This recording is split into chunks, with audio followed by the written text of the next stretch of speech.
There is a question that burns in the heart of every believer, a question that is often whispered in the dark moments of the night, when we look at the state of the world and feel a profound, sickening sense of injustice. We look around us and we see a reality that seems to contradict everything we have been taught about the goodness and justice of God. We see men who have built their empires on lies, corruption, and the exploitation of the weak living in mansions, enjoying perfect health and being applauded by the world as heroes. We see politicians who mock the laws of God rising to the highest heights of power, seemingly untouchable, accumulating wealth that they will never be able to spend, while the humble grandmother who has prayed the rosary every day for 50 years cannot afford the medicine she needs to stop her pain. We see the ruthless businessman prospering, while the honest father who refuses to cheat goes bankrupt. This scandal, this apparent triumph of evil over good, is the oldest wound of humanity. It is the question that the prophet Jeremiah screamed at the sky. Why does the way of the wicked prosper? Why do all the faithless live at ease? It is a question that can destroy faith if it is not answered, because it tempts us to believe that God is either asleep, indifferent, or perhaps that he does not exist at all. Before we open the mystical books of Saint Bridget of Sweden to find the answer that Jesus himself gave to this terrifying riddle, I want to invite you to join our mission of uncovering these hidden truths. We are building a community here that refuses to look away from the hard questions of our faith. If you have ever felt this sting of injustice, if you have ever wondered why the bad guys seem to win, please take a moment to subscribe to the channel and like this video. It helps us break through the noise of the algorithm to reach souls who are on the brink of losing their faith because of this very issue. And in the comments below, I want you to make an act of defiance against the spirit of despair. Write simply, "Jesus, I trust in your justice." By writing this, you are anchoring yourself in the truth before we even hear the explanation. Saint Bridget of Sweden was uniquely positioned to ask this question. She was not a nun hidden away in a cloister from birth. She was a noble woman, a princess of the realm who walked in the highest circles of European royalty. She saw the corruption of the courts up close. She saw kings who were murderers eating from gold plates. She saw bishops who were politicians living in luxury, while the poor starved at their gates. She saw with her own eyes the wicked flourishing like green bay trees, while the holy people she knew often suffered in obscurity, sickness, and poverty. This disparity troubled her deeply. It seemed to violate the very nature of a just God. In her revelations, she brought this anguish to Christ. She essentially asked him, "Lord, you are justice itself. You are the sovereign king. Why do you allow your enemies to drink the finest wine while your friends drink the cup of bitterness? Why do you let them build their paradises on earth while they trample on your laws?" The answer Jesus gave her is one of the most chilling, logical, and terrifying explanations in the entire history of Christian mysticism. It is an answer that turns our envy into absolute horror. Jesus began by explaining the fundamental nature of his justice. He told Bridget that God is infinite goodness, but he is also infinite justice. And this justice operates on a ledger that is more precise than any mathematical equation. He explained that no good deed, no matter how small, no matter how insignificant, can go unrewarded. And conversely, no sin, no matter how hidden, can go unpunished. The universe operates on a balance that must be settled. Now consider the man who is evil, the man who has rejected God, who lives for his own ego, who crushes others to get ahead. Even this man, in the midst of his darkness, occasionally does something naturally good. Perhaps he builds a hospital to put his name on the building. Perhaps he gives a coin to a beggar to impress a woman. Perhaps he is kind to his own mother. These are good actions.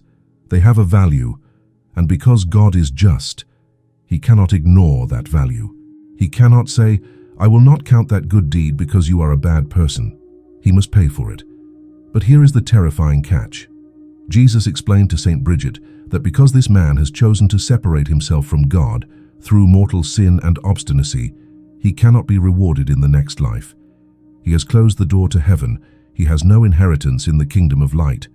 So, if God cannot pay him in eternity, where must he pay him? He must pay him here. He must pay him now.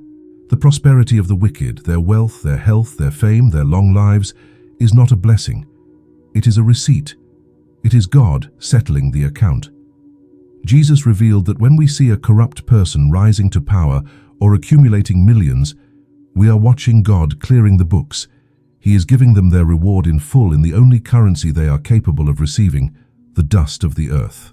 He is paying them for the hospital, for the coin, for the momentary kindness, so that on the day of judgment, when they stand before him and are condemned to eternal darkness, they cannot look at him and say, "Lord, I did some good things. Where is my reward?" God will be able to point to their mansions, their yachts, and their applause and say, "You received it. You wanted the earth, and I gave you the earth. We are even. You have nothing left in the bank." This revelation completely shifts the paradigm of how we view success. We tend to look at the rich and powerful and think they are blessed. Jesus tells St. Bridget that often they are not being blessed, they are being discharged. Imagine a company firing an employee but giving him a massive severance package just to get him out of the building quickly. That is what worldly prosperity often is for the wicked, a severance package from the kingdom of God. Jesus used a brutal metaphor in the Revelations to describe this. He compared these souls to cattle being fattened for the slaughter. A farmer does not feed the ox the best grain and let it rest in the meadow because he loves the ox. He does it because he is preparing it for the knife. The ease, the comfort, and the lack of suffering in the lives of the wicked are not signs of God's favor. They are signs of God's abandonment. He has stopped pruning them. He has stopped disciplining them. He is letting them eat and drink their fill of the world because he knows that this banquet is the last meal they will ever taste. When we understand this, the envy we feel evaporates, replaced by a deep, trembling pity. When you see the corrupt politician laughing on his private jet, you are not seeing a winner. You are seeing a man eating his last meal. You are seeing a soul that is cashing out its entire spiritual inheritance for a handful of ash. Jesus wants us to understand that his silence in the face of evil is not weakness. It is a terrifying form of payment. He is giving them exactly what they want, which is the ultimate punishment, because by giving them the world, he is allowing them to cement their separation from him. They are building their own prison with bricks of gold. St. Bridget realized that the success of the wicked is actually a curse in disguise. It is a spiritual anesthesia that numbs them to their danger. If they suffered, they might wake up. If they lost their money, they might turn to God. But because they prosper, they sleep comfortably while the ship sinks. The prosperity keeps them blind. It validates their ego. It makes them think they are gods. And so, the blessing of wealth becomes the chain that drags them to the abyss. In the next block, we are going to flip the coin. If the wicked prosper to be paid off and dismissed, why do the good suffer? Why does God allow his friends to be crushed by poverty, sickness, and slander? Jesus gave St. Bridget an equally precise and shocking answer to this question, revealing the hidden mechanism of temporal punishment that explains the suffering of the saints. The revelation that the prosperity of the wicked is merely a receipt for their final dismissal changes the way we look at the world, but it immediately forces us to confront the other side of the coin, which is often even harder to accept. If the wicked prosper, because God is paying them off for their small virtues so he can dismiss them, then why do the righteous suffer? Why does the woman who attends Mass every day get cancer? Why does the honest father lose his job? Why does the young seminarian die in a car accident? St. Bridget's vision provides the exact mirror image of the previous truth, and it is a truth that requires a complete rewiring of our human instincts to understand. Jesus explained to her that just as the wicked have small goods that must be rewarded on earth because they will have no reward in heaven, the righteous have small sins that must be punished on earth because God does not want them to suffer in the next life. This is the doctrine of merciful justice. We must remember that even the holiest person among us is not perfect. The Bible tells us that the just man falls 7 times a day. We have moments of impatience, we have small attachments to vanity, we have uttered idle words, we have failed to love as fully as we should. These are not mortal sins that kill the soul, but they are stains. They are like dust on a wedding garment. God, who is infinite purity, cannot embrace a soul that is covered in dust. There is a debt that must be paid. Saint Bridget tells us that God offers his friends a choice, often without them realizing it. He asks the soul, do you want to pay this debt now in the currency of earth, or do you want to pay it later in the currency of fire? The suffering of the good in this life, the sickness, the poverty, the betrayal, the heartache, is God allowing them to pay the debt now. And this is an act of supreme mercy because the exchange rate is overwhelmingly in our favor. A lifetime of suffering on earth is like paying a penny to settle a debt of $1 million. One moment of the fire of purgatory is more painful than 100 years of the worst torture on earth. So by sending us the cross now, God is sparing us the fire later. We are walking on holy ground here, dealing with the deepest mysteries of divine providence. It is not easy to hear that our pain is a form of payment, but it is the only explanation that brings hope instead of despair. If this video is helping you make sense of your own struggles or the struggles of those you love, please take a moment to like this video. It helps us signal to the system that there is an audience for deep, serious spiritual content, and it might help this message reach someone who is crying in a hospital room right now, wondering where God is. Jesus explained to Saint Bridget that when he sends suffering to a righteous person, he is acting like a master goldsmith. The goldsmith does not throw the gold into the fire because he hates the gold. He throws it in because he knows it is valuable. He knows that inside the rough ore there is a masterpiece waiting to be revealed, but the only way to get the dross out, the only way to remove the impurities that make it cheap is through the fire. The more valuable the gold, the hotter the fire must be. When we see a saint suffering intensely, we are not seeing God punishing a criminal. We are seeing God polishing a diamond. He is scrubbing the soul with the steel wool of adversity to ensure that when it enters heaven, it can go straight to the throne without having to stop in the prison of purgatory. The suffering is the shower before the wedding. It feels like we are drowning, but we are actually being washed. This perspective transforms the problem of pain into the privilege of purification. When the wicked prosper, God is saying, "Here is your reward, take it and go." When the righteous suffer, God is saying, "I am preparing you to stay." The suffering is a sign of intimacy. It is the discipline of a father who cares enough to correct the child. If you see a stranger's child doing something wrong in the park, you might ignore it because he is not yours. But if you see your own son doing something that will hurt him, you intervene, you discipline, you correct. Why? Because he has your name. He is your heir. God disciplines those he loves. The silence of God toward the wicked, letting them get away with everything, letting them accumulate wealth without consequence, is the most terrifying silence of all. It means he is treating them like strangers. But the heaviness of God's hand on the righteous is the proof of their adoption. He is interfering in their lives, breaking their plans and crushing their egos because he is jealous for their souls. He refuses to let them get comfortable in a world that is not their home. Saint Bridget saw that the prosperity of the world is like a narcotic. It makes us sleepy, it makes us forget that we are pilgrims. If the righteous were always rich, always healthy, and always successful, they would fall in love with the exile. They would start to build their permanent homes in Babylon and forget about Jerusalem. So God puts a thorn in the nest. He makes the world uncomfortable for his friends so that they will not settle down here. He makes the bed of the world hard and lumpy so that we will wake up and start walking toward our true country. The poverty of the righteous man is a blessing because it keeps him dependent on God. The sickness of the holy woman is a grace because it detaches her from the vanity of the body. Every loss we suffer on earth is a thread being cut that ties us to the Titanic. God is cutting the ropes so that when the ship goes down, we are not dragged down with it. There is a specific vision where Saint Bridget sees the soul of a just man who had suffered much in life. He had been poor, despised, and sickly, but at the moment of his death, his soul was so bright, so clean, and so light that it shot straight up to God like an arrow released from a bow.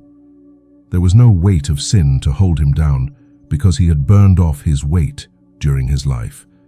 He had paid his receipt in the coin of tears. Then she saw the soul of a man who had the good life, who had everything he wanted. His soul was heavy, weighed down by layers of sticky, dark attachments to the earth. When he died, he couldn't rise. Gravity took him. The very things he loved, his pride, his pleasure, his comfort, became the chains that bound him. So the next time you feel the sting of injustice, the next time you look at your own cross and ask why, remember the ledger of St. Bridget. Remember that God is settling accounts. Do not envy the man who is eating his banquet now. He is spending his eternity. And do not despise your own suffering. You are purchasing your freedom. You are paying the toll now, so that when you arrive at the gate, the way is open.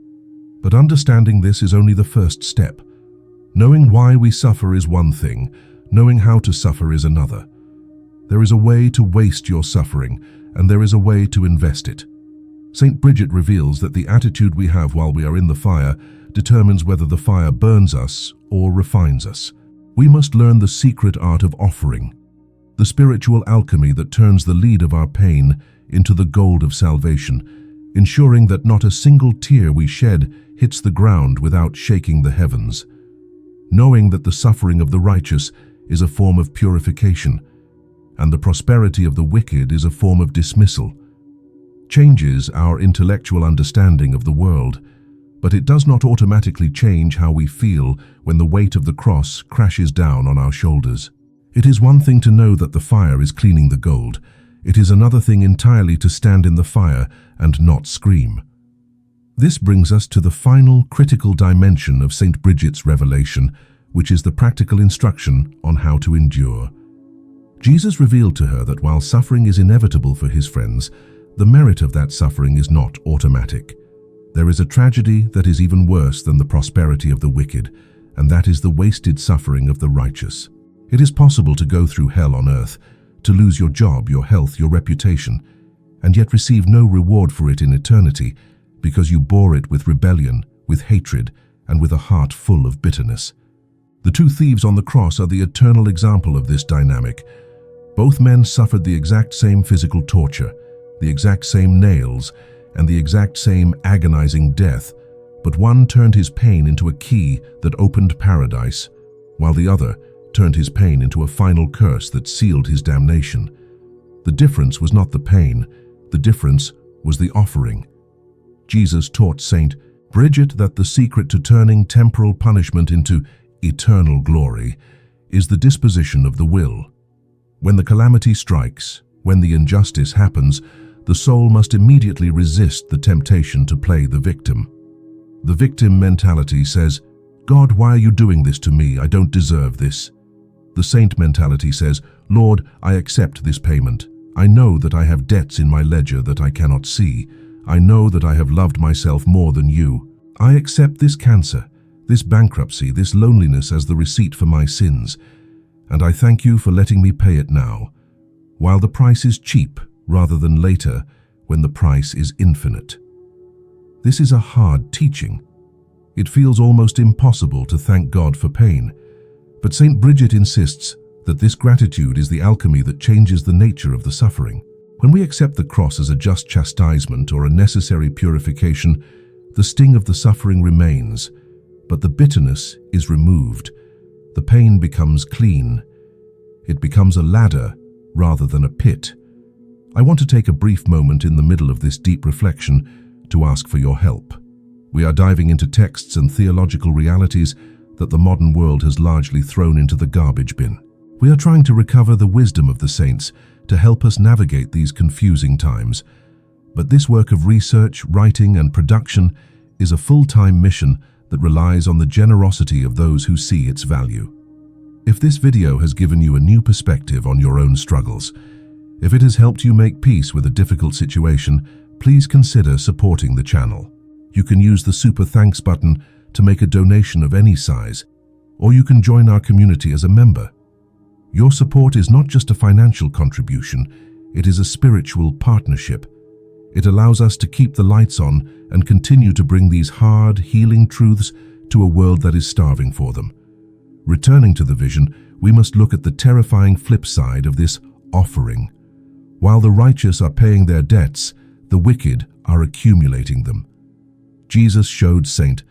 Bridget that the prosperity of the sinner is actually a form of compound interest on God's wrath. Every day that a corrupt man lives in luxury without repenting, he is adding to the debt he owes God. He is eating the food of the master, wearing the clothes of the master, and living in the house of the master, all while spitting in the master's face. God is keeping a tab. The reason God allows the tab to run so high, the reason he lets the wicked man live for 80 years in perfect health, is to demonstrate the perfection of his patience, so that the judgment will be undeniable. When that soul finally stands before God, he will not be able to say, "You didn't give me a chance." God will show him the 80 years of sun, the wealth, the opportunities, the silence, the abundance the wicked enjoyed will become their primary accuser. The gold they hoarded will cry out against them. Their own happiness on earth will be the witness that convicts them, proving that they loved the gift more than the giver. This is why envy is so foolish. To envy a prosperous sinner is like envying a man who is eating a delicious meal on death row 10 minutes before his execution. Saint Bridget wants us to have the eyes of eternity. When you see the glamour of evil, you must look past the expensive clothes and the fake smiles and see the spiritual skeleton underneath. You must realize that their souls are starving. They are feeding on dust. There is a hollowness in the laughter of the wicked that the sensitive soul can hear. It is a loud, desperate noise made to drown out the silence of a conscience that is slowly dying. The righteous man, even in his hospital bed, even in his poverty, possesses a secret peace that the billionaire cannot buy. He has the knowledge that his accounts are being settled, that he is getting lighter every day, that he is shedding the weight of the world so that he can fly. The wicked man is getting heavier every day, chaining himself to the earth with every new possession, making it impossible for him to rise when the call comes. The ultimate resolution of this mystery, according to St. Bridget, happens at the moment of death. This is the great equalizer, the moment when the masks are ripped off. She describes the death of the righteous sufferer as a moment of sweet release. It is like a prisoner finally stepping out of a dark dungeon into the bright sunlight. The pain stops instantly, replaced by a joy that makes the previous suffering seem like a fleeting nightmare. The soul looks back at its life, at the cancer, at the poverty, at the rejection, and says, "Thank you. Thank you for that cross. That cross was the bridge that got me here. If I had been rich, if I had been comfortable, I would have fallen asleep. The pain kept me awake." The suffering is revealed to be the severe mercy of God, the guardrail that kept the car from driving off the cliff. On the other hand, the death of the prosperous wicked is described as a violent tearing. The soul has become so attached to the world, so glued to its pleasures and its pride, that death feels like being ripped apart. They do not want to leave. They claw at the earth. They bargain. They look at their empire and realize it cannot save them. And the terrifying realization hits them. I had my heaven. I used it up. I spent my eternity on 40 years of comfort. The silence of God, which they mistook for approval, breaks into the thunder of judgment. The receipt is presented, and it is marked paid in full on earth. There is nothing left for them in the treasury of heaven. They received their consolation, just as Abraham told the rich man in the parable. They chose the temporary over the eternal, and God honored their choice. So what is the lesson for us today? It is a call to spiritual maturity. We must stop asking God to change the world to fit our comfort and start asking Him to change our hearts to fit His will. We must stop measuring God's love by the size of our bank account or the health of our bodies. God's love is often a surgical knife. It hurts because it is cutting out the cancer of our pride. If you are suffering today, do not be afraid. Do not think you are abandoned. You are being prepared, you are being purified, you are being treated as a son or a daughter who is worth the trouble of discipline. And if you see the wicked prospering, do not let bitterness take root in your heart. Do not let their temporary success shake your eternal faith. Pity them. Pray for them. Their time is short and their bill is coming due. Let this revelation from St. Bridget be the anchor that holds your ship steady when the storms of injustice blow. When the devil whispers in your ear, "Look, God doesn't care, the bad guys are winning," you can answer him with the truth. They are not winning. They are collecting their severance pay. And I am not losing. I am investing in my inheritance. Walk forward with your head high, carrying your cross not as a burden but as a weapon. For it is better to limp into heaven with a broken body than to dance into hell with a healthy one. The scales of God are perfect, and in the end, absolutely nothing will be left unbalanced.